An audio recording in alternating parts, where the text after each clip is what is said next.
Well, my quail are now 7 weeks old and have most of their plumage, enough that I think I can identify them. I have 14 quail. As you know, I had a catastrophe and lost a few earlier on, but 14 have survived. And the eggs that I bought were from 5 different breeds, and I think I have all 5. That noise is one of them pecking on my GoPro.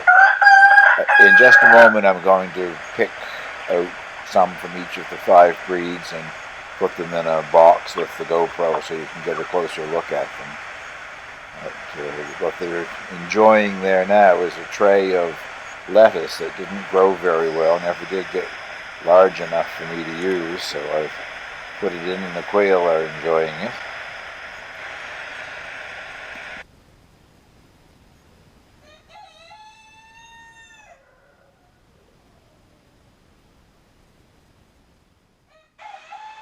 The roosters are in fine form this morning.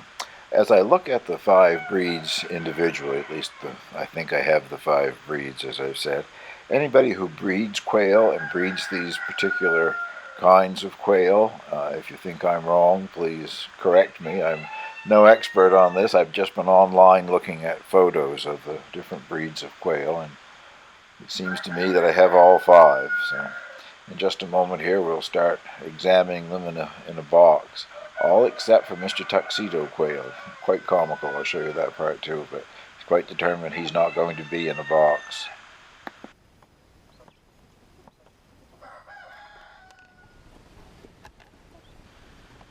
These are the ones that I'm calling the golden quail, just because of the gold-colored plumage that's starting to form on their breast.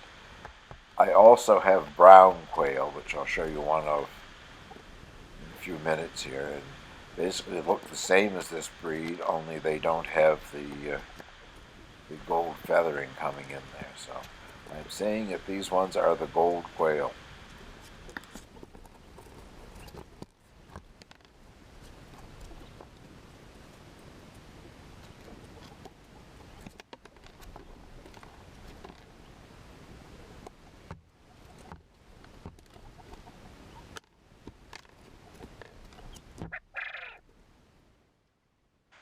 This is a Texas A&M, that I am sure of, and that's the poor little thing that hatched 2 days late and hatched out in the waste paper can.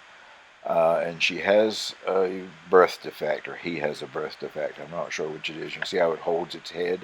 It actually has improved a bit. It was much more pronounced than that earlier, but seems to be eating and getting along, and the other quail don't seem to be bothering it. So hopefully, whatever it is, he or she will continue to live and grow, but that is definitely a Texas A&M.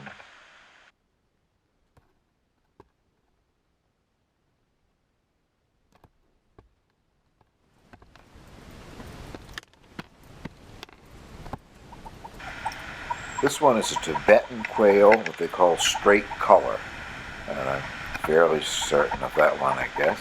I have 2 of them. I don't know if they're both male or not, but this one is a male, I'm thinking, because of a call that it makes. So listen here in a few minutes, you'll see what I mean by his call.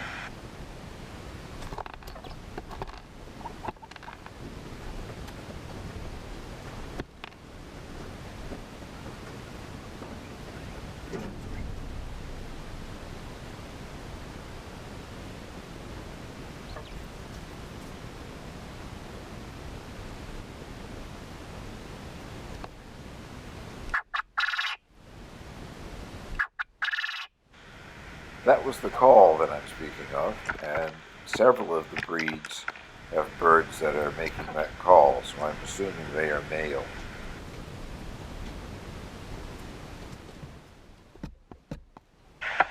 Now, I'm calling this one a brown, and at most I only have a couple of them. But as you can see, it doesn't have any of that sort of golden feathering on the breast, and I don't know for sure if this is male or female. By brown, I assume they mean just the Coturnix, the Japanese quail that all of these were originally bred from.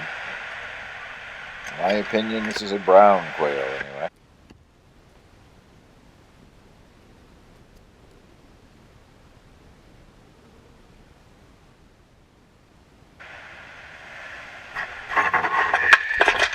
This guy says he's not going to be in a box. That's my second attempt at doing that. So I will film him out in the coop with the other quail. And this is a Tibetan quail again, but the tuxedo coloring. A big white bow tie on his breast, I guess. And I'm thinking again it is a male. Not 100% sure, but I only have one of those. So that is the Tibetan quail in its tuxedo coloring.